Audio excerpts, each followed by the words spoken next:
Hello అండి. అందరికీ నమస్కారం. మొత్తానికి ఇంటర్ అయితే కంప్లీట్ అయింది. అనుకున్నంత ఈజీగా అయితే కాదు. ఎంసెట్‌లో ర్యాంక్ రాలేదు. సో, లాంగ్ టర్మ్ చేయాలని అనుకున్నా. టైం వేస్ట్ తప్ప ఉపయోగం లేదని చేయలేదు. నేను ఇంటర్‌లో జాయిన్ అయిన కొన్ని రోజులకే అర్థమైంది. నేనైతే డాక్టర్‌ని అవ్వలేనని. ఎందుకంటే అందుకు కావాల్సిన డెడికేషన్ కానీ, మోటివేషన్ కానీ నాకు లేవు. ఇంటర్ అయ్యాక నెక్స్ట్ ఏం చేయాలి? అసలు ఇంటర్ అయ్యాక ఉన్న ఆప్షన్స్ ఏంటి? అందులోనూ బైపీసీ తర్వాత. ఎంసెట్ ఒకటే అని అనుకుంటారంతా ఆప్షన్స్ లేవని. కానీ చాలా ఆప్షన్స్ ఉన్నాయి. Pharma D, BSc lab technician, radiology technician, dental technician, forensic science. బీఎస్సీలో చాలా సబ్జెక్ట్స్ ఉన్నాయి. ఇవే కాకుండా వీటిలో ఏవైనా చదువుకోవచ్చు. అందరికీ బీఎస్సీ అంటే చిన్నచూపు. ఎక్కడ సీట్ రాకపోతే బీఎస్సీలో జాయిన్ అవుతారు. స్క్రాప్ మొత్తం ఇక్కడే ఉంటుందని.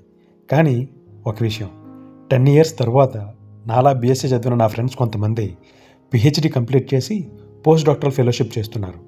Now they are doctor of philosophy. Nothing will stop you from your dreams. ఇది నా కథ.